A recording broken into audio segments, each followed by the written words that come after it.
Hi బిగులు. ఈరోజు phone చూస్తుంటే ఫోన్లో ఒక చైనా అక్క రోడ్డు పైన బనానాతోని ఆమ్లెట్ చేస్తుంది. ఆ తినడానికి ఏమో మంది లైన్లు కట్టిండ్రు అనుకోండి. అది చూస్తుంటే నాకు కూడా తినాలనిపించింది. కానీ ఇప్పుడు నేను తినడానికి చైనా వెళ్ళలేను కదా, అందుకే నేను కూడా ఇంట్లో ట్రై చేద్దామని ఫిక్స్ అయ్యా. నేను సేమ్ అక్కలాగానే ఒక బనానా ఇంకా ఎగ్ తీసుకున్నా. అయితే ఫుల్ బనానా వేసి ఏమన్నా తేడా కొట్టేగానని హాఫ్ అయి తీసుకున్నా. చూద్దాం, ట్రై చేద్దాం. ఫస్ట్ అయితే టేస్ట్ బాగుంటే ఇంకోసారి చేసుకోవచ్చులే అన్నట్టు చేసిన. బనానా ఇంకా ఎగ్గుని రెండు మిక్స్ చేసిన. బనానా పెద్ద పెద్ద పీసెస్ తీసుకుంటే బాగుంటుందో లేదో అని చెప్పి చిన్న చిన్నగా కట్ చేసుకున్నా. రెండు మిక్స్ చేస్తుంటే ఆ స్మెల్కి నాకు ఏదో తేడా అనిపించింది. స్మెల్లే ఇలా ఉంది, టేస్ట్ ఇంకెలా ఉంటుందో ఏమో అనిపించింది. కానీ టేస్ట్ కనుక బాగుంటుందేమో కంప్లీట్ అయినాక చూడొచ్చులే, అంతమంది తింటున్నారు కదా, సరే ఒకసారి చూద్దాం, బాగుంటే నెక్స్ట్ టైం చేసుకోవచ్చు కదా అన్నట్టు ఇంక అట్లనే చేసిన.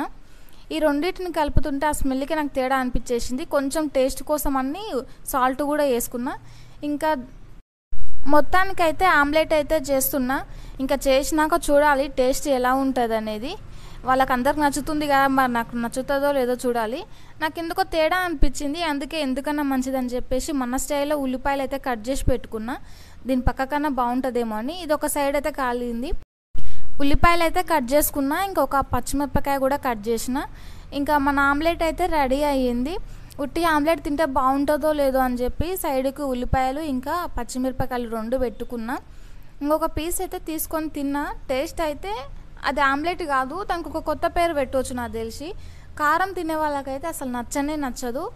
ఆమ్లెట్ అయితే మొత్తం స్వీట్ ఉంది. ఇంత స్వీట్ ఉంటే అసలు అది ఆమ్లెట్ కాదు, స్వీట్ అని చెప్పుకోవచ్చు.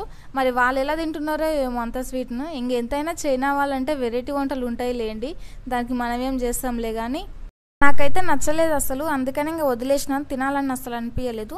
ఇంకా మన స్టైల్లో ఆమ్లెట్ చేసుకుందామని పచ్చిమిరపకాయలు, ఉల్లిపాయలు, కారం, ఉప్పు అన్నీ కలిపేసుకున్నాను నేను. ఇంకా మన స్టైల్లో అయితే ఆమ్లెట్ చేసుకుందామని ఫిక్స్ అయ్యా. అసలు బనానాతోనైతే ఆమ్లెట్ అసలు ఏం బాగాలేదు, చాలా స్వీట్గా ఉంది. అసలు ఎవరు తినలేరు నాకు తెలిసి, కారం ఇష్టపడే వాళ్ళైతే. అవన్నీ కొత్త కొత్త ప్రయోగాలన్నీ చేసిన ఈరోజు అయితే. చూడడానికి ఏదో బాగా అనిపించింది, కానీ టేస్ట్ మాత్రం అసలు ఏం బాగలేకుంటుండే. ఇంకా మన స్టైల్లో అయితే ఆమ్లెట్ రెడీ చేసుకుంటున్నా. అదైతే తిన్నాక నాలుకైతే మొత్తం స్వీట్ అయిపోయింది. అస్సలు నచ్చలేదు అది.